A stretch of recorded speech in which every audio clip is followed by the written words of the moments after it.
Hello student, इस video में आपको लेकर आए हैं एक और मोस्ट इम्पोर्टेंट क्वेश्चन जो डुअल डायरेक्टेड में आता है। तो देखें क्या किस प्रकार है ये क्वेश्चन।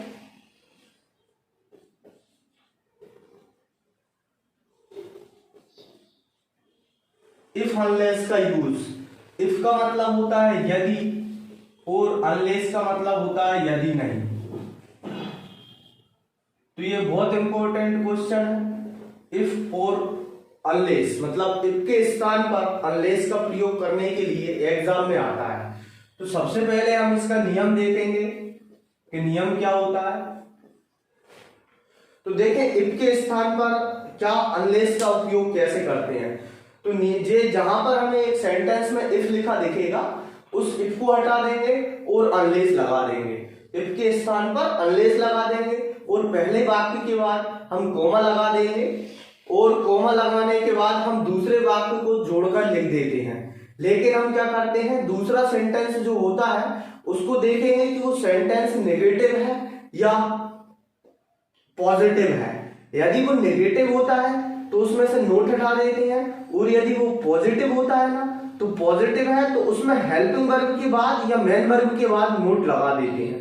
ये महत्वपूर्ण कंसेप्ट है इसका। तो हम देखो कैसे लिख सकते हैं, इस नियम को आप समझे जरा।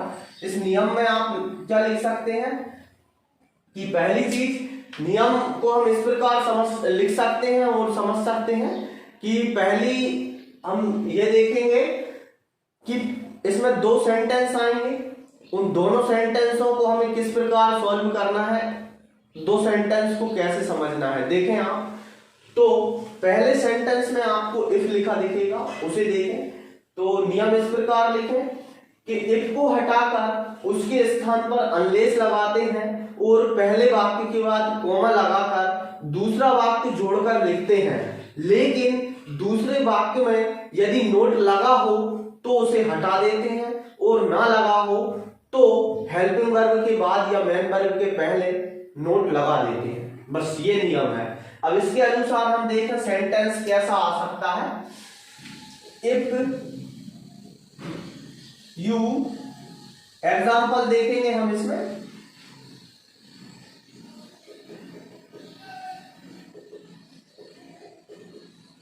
ऐसा लिखा है, if you hard work, if you hard work, इसका मतलब है इफ मतलब यदि, यू मतलब तुम, हार्ड वर्क मतलब कठिन परिश्रम। तो यदि तुम कठिन परिश्रम करते हो तो यू विल पास। यदि तुम कठिन परिश्रम करते हो तो तुम पास हो जाओगे। यू विल पास, तुम पास हो जाओगे। यहां क्वेश्चन में लिखा आएगा इफ के स्थान पर अनलेस का प्रयोग करना है। तो देखो हम किस प्रकार करेंगे, इसका आंसर कैसे बनाएंगे।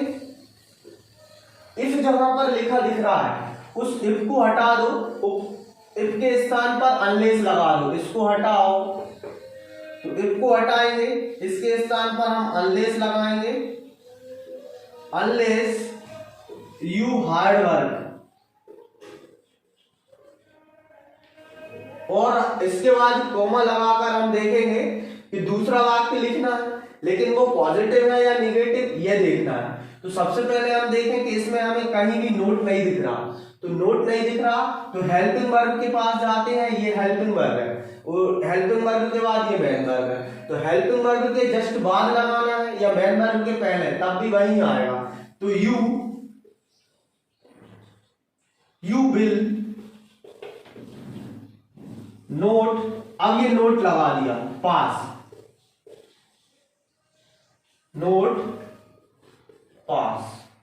तो इसका मतलब ये हुआ कि यदि नहीं है इसका मतलब भी नेगेटिव है और ये सेंटेंस भी नेगेटिव होगा। यदि आप कठिन परिश्रम नहीं करते हो तो यू विल नोट पास, आप पास नहीं होगे। यदि आप कठिन परिश्रम नहीं करते हो तो आप पास नहीं होगे, इसका मतलब ये है। तो ये बात सही है। अब हम दूसरा क्वेश्चन देखेंगे। दूसरा क्वेश्चन आएगा एग्जाम इस प्रकार हो सकता है कि if you hard work, if you hard work, यदि तुम कठिन परिश्रम करते हो तो यू विल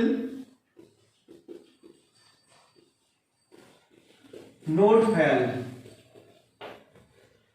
तो देखो इस सेंटेंस में नोट नहीं लगा था तो हमने नोट लगाया, इस सेंटेंस में नोट लगा है तो अब हम इसका नोट हटाएंगे। देखो किस प्रकार करते हैं कि ये क्वेश्चन भी वही है कि यदि तुम कठिन परिश्रम करते हो तो तुम फेल नहीं होगे, फेल नहीं होगे मतलब सही बात है, पास ही होंगे। तो देखो अब क्या हो सकता है, इसमें क्या कह रहा है कि इफ यू हार्ड वर्क, यदि तुम कठिन परिश्रम करते हो तो यू विल नॉट फेल, आप फेल नहीं होगे।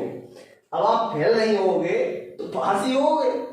तो देखो और इसमें भी कह रहा था कि यदि तुम कठिन परिश्रम करते हो तो आप पास हो जाओगे, यदि आप कठिन परिश्रम करोगे तो आप पास हो जाओगे। और यहाँ कह रहा है आप कठिन परिश्रम नहीं करोगे तो आप पास नहीं होगे। ये बात भी सत्य कह रहा है, ये बात भी सत्य कह रहा है। अब देखो ये बात भी सत्य कह रहा है कि यदि तुम कठिन परिश्रम करते हो तो आप फेल नहीं होगे। अब दूसरी बात एक और सत्य कहेगा, देखो इसके आंसर में इफ को हटाएंगे, अनलेस लगाएंगे, unless you hard work, comma लगा दो। दूसरा वाक्य देखो इसमें बिल लगा है, बिल के पहले नोट लगा है तो अपन ना नोट को हटा देंगे।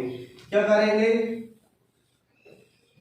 यू विल नोट हटा दो, नोट हटा के हम क्या लिख देते हैं, फेल। अब ये बात भी सत्य कह रहा है, क्या सत्य कह रहा है, यदि आप कठिन परिश्रम नहीं करते हो तो तुम फेल हो जाओगे। यदि आप कठिन परिश्रम नहीं करते हो तो आप फेल हो जाओगे, ये बात भी सत्य कह रहा है। कुल मिलाकर बात ये है कि वो पूरी बात सत्य कह रहा है, बस पढ़ना आपको है, एग्जाम में आपको करना है। तो ठीक है, आप हमारी वीडियो को देखते रहें।